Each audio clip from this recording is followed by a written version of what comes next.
Muito bom. E se a gente puder dar o nome aos bois de quem faz parte desse governo oculto? São seres humanos? São alienígenas? Humanos. Então, o que e acontece? as facções também. As facções, né? Uhum.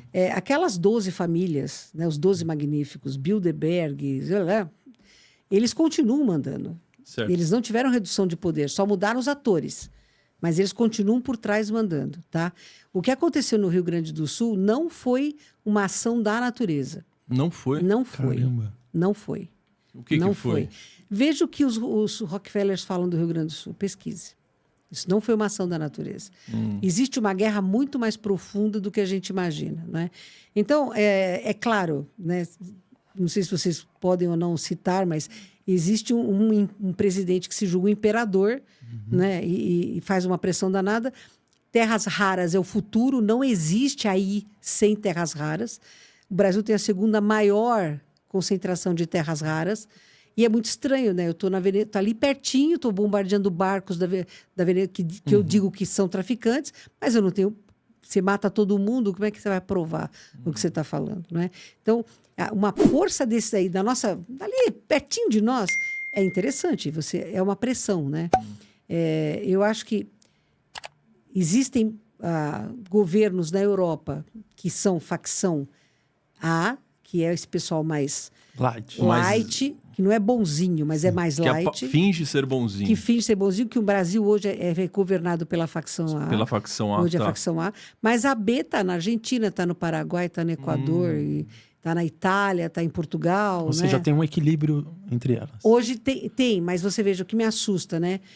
Na Alemanha, o partido nazista teve 3 vezes mais votos do que a última eleição. Então, eles hoje têm representatividade. E é um perigo, porque eles são o quê? Facção B. É. Existe alguma facção além dessas duas? C. Tem a C também. C. E não tem nenhuma facção do bem além de nós, né? Lógico, mas que estão lá em cima. O bem comanda a Terra. É assim, né? O bem comanda o a mal Terra. acha que pode.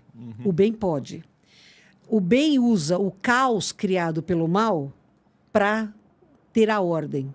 Então, Jesus foi muito assertivo. Tudo que ele falou era assertivo, né? Ele disse assim, o mal há de haver, mas aí daquele que o praticar. Você é livre, você faz o que você bem entender. Concorda? Sim. E assim, para mim, é uma frase master, né? Então, nós temos... Porque nós somos espíritos jovens. Gente, o pessoal diz que a gente tem que ter entre mais ou menos 300 e a Shelian das Pleiades são 600 encarnações. 600. Para atingirmos o nível de purificação... A gente deve estar entre 40 e 50 encarnações, então nós somos super mega blaster jovens. Nós somos jovens. Então é natural que a gente vai aprender pela tentativa e erro. Sim. De vez em quando a gente acerta positivo, mas é normal que a gente aprenda pela tentativa e erro. É por isso que a gente é meio infantil, será? Muito. Nós somos muito imaturos. Eu não tenho Entendi. Você conversando com civilizações extraterrestres que têm já um nível, já são regeneração plena, já tem um nível de visão, de expansão de consciência muito superior à nossa, você percebe como você é tonto. Como você é imaturo, sabe aquele negócio? Você me dá a minha chupeta, eu não brinco mais. E nós somos, mas nós somos, é esperado que sejamos. Porque a Terra já foi hospital, já foi escola, agora é presídio. A maioria da população humana é considerada exilada. Então, a maioria dos espíritos que estão encarnados ou desencarnados na Terra hoje, que são espíritos que estão de 4ª dimensão, né? Porque quando você está desencarnado, você está na 4ª dimensão. Quando você está encarnado, você é um 4º dimensional vivendo uma experiência tridimensional. Mas a gente não ascende à 5ª dimensão. Não tem como, a gente não tem vibração suficiente. Você pode até ir e aí falta o ar e você volta, né? Aqui seria uma prisão no sentido que estamos aprisionados numa Matrix? E a gente não pode sair. Não só da Matrix, mas a gente está numa quarentena, não é? Que impede que a gente saia, desde que os Atlantes se acabaram, né? Porque você tinha 2 civilizações atlantes. Você tinha a branca, que era científica, e a vermelha, que era xamânica. E os 2 manipulavam o vril. E os 2 queriam ser os donos do vril. O que seria o vril? A energia vril é a energia dos Atlantes. Era uma energia que faz tudo, a energia que faz tudo, extremamente poderosa, que hoje tem governos procurando essa energia. O Hitler... Ele era vegano, mas não por amor aos animais, era porque ele não queria ficar impuro para poder chegar Nessa energia. E era para dominar o mundo. Só para isso que ele e o Goebbels queriam a energia avril, entendeu? Não tinha nenhum intuito positivo ou benéfico nisso, tá? Mas o que você tem? Você tem essa diferença dos Atlantes. Eles acabaram se destruindo. Então, as explosões que eles causaram de energia avril acabou com a magnetosfera da Terra. Acabou. E quando você fragiliza a magnetosfera, você perde o campo de força. Então, quando teve a tempestade solar enorme, que também veio para limpar Marte, porque Marte estava num ponto pior do que o nosso, porque lá a Guerra das Facções era escancarada. Lá elas não estavam... Nem queriam saber do bem. Lá elas estavam realmente dominando e guerreando entre si. Há muitos anos atrás. Milênios, né? Dezenas de milênios atrás. Por isso que hoje Marte é uma areia pura. Eles se destruíram. Sim, eles se destruíram. E você veja, a NASA achou o xenônio lá, que é resultante de explosão nuclear. Tem até artigos de Harvard falando sobre esse achado. Então, houve realmente explosão nuclear em Marte. E tem muita coisa em Marte que você vê que você pega o Egito e pega Marte e você tem paridade. É pareidolia. Gente, pelo amor de Deus, pareidolia. Que seria pareidolia? Combinar. Pareidolia é quando você olha para uma imagem na parede e você vê um rosto nela. O nosso cérebro, ele é feito para achar similaridade. Então, sabe aquelas paredes que são de pedacinhos? Você olha e você vai ver um rosto. Isso é pareidolia. Então, é claro que tem muita pareidolia, óbvio que tem, mas tem muita coisa que não é pareidolia, porque é visto por IA. IA não tem cérebro que faz paridade. Entendeu? Para mim, o maior pesquisador brasileiro das imagens da Lua e de Marte é o Marco Antônio Petit. O cara é genial, ele passa a vida vendo milhares de fotografias, assim, todo mês, ele tem muitos livros escritos, e ele tem fotos extraordinárias. De que são essas fotos? Da NASA. A NASA permite que certas fotos fiquem no banco de dados delas. Eles estão formando um inconsciente coletivo para chegar na hora e falar: olha, pessoal, os amiguinhos estão aqui. Então, mas na sua opinião, pelo que você aprende, né? A NASA ela está dentro desse objeto de... Nas facções. Sim, está. E como garantir que a informação dela, de fato, é para o bem? Então, você teve um homem dentro da NASA chamado Hynek, que era, não, ET não existe, ET não existe. De repente, pau, ele começa a ter uma mudança de postura. Depois você começa a ter o Jacques Vallée, outros pesquisadores, e ele muda de postura. Existir, existe. E hoje você tem muitos do FBI, do Pentágono, declarando não apenas a confirmação da existência aqui na Terra de visitantes extraplanetários, como acordos de alguns desses visitantes com governos, inclusive o nosso querido Eisenhower. Nossa. Né?